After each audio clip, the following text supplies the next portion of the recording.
Hello guys, আমরা সিরাজগঞ্জ জেলা থেকে পাবনা জেলার মধ্যে এসেছি বাঙি খাওয়ার জন্য মেঘডুম্বুর। দেখেন, প্রথমে এসেই দেখি যে ঘোড়া এবং ঘোড়ার বাচ্চা সহ ঘাস খাচ্ছে।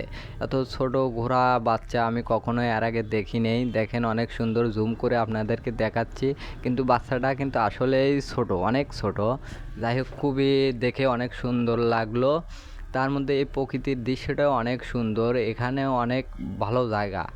এখানে নদী আছে, নদী এই দেখেন, বলতে বলতে নদী বের হয়ে গেছে। নদীর মাঝখানে কিন্তু অনেকগুলো পাখি আছে। কি পাখি এর আগে আমি কখনো দেখি নাই, কিন্তু পাখিগুলো দেখতে অনেক সুন্দর। আপনাদেরকে আমি জুম করে দেখানোর চেষ্টা করতেছি।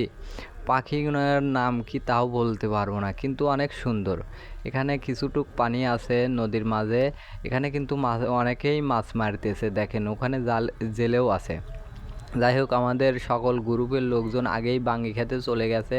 আমি যাই নাই কে তা আপনাদেরকে সবাইকে দেখাচ্ছি। এই দেখেন, বলতে বলতে বাঙ্গি খেতে চলে এসেছি। সবাই কিন্তু এখানে বাঙ্গি খাওয়ার জন্য এসেছে। এই যে সবাই দেখেন, যার যার মধ্যে বাঙ্গি খেতেছে। এখানে অনেকেই আছে, যেমন সোহেল ভাই আছে, রহিম ভাই আছে, সেই বাইরের রহিম ভাই এবং আরিফ ভাই, হাকিম ভাই, স্বপন ভাই, মানে আমাদের গ্রুপে সকলেই আছে। কিন্তু আরিফ ভাই কিন্তু একটা রহস্য ওইদিকে করে আইছে, তা কিন্তু কেউ জানে না। আমি কিন্তু সেটার কথাও বলবো। যাই হোক, তার জন্য আরিফ ভাইয়ের মন টন খারাপ হয়ে গেছে, কিন্তু কথা বলতেছে না। গোপন রহস্য আছে। আরিফ ভাই একটু পরেই সেই গোপন রহস্য আপনাদেরকে দেখাবো আমি। আরিফ ভাই তো মন টন খারাপ হওয়া রয়েছে। এই যে আরিফ ভাই দেখেন, এই যে গোপন রহস্যটা বের করে দিছে। দেখেন, আরিফ ভাই ঘোড়ায় উঠতে গিয়ে তার প্যানটা লিক বানিয়ে ফেলেছে। প্যান দেখেন লিক হয়ে গেছে। যাই হোক, রহিম, এই ভাইরাল রহিম ভাই বলতেছে লিকটা আমি বাসায় যা সেরে দেবো রে। তাও হাসি খুশি থাকার জন্য থাকার কথা বলতেছে।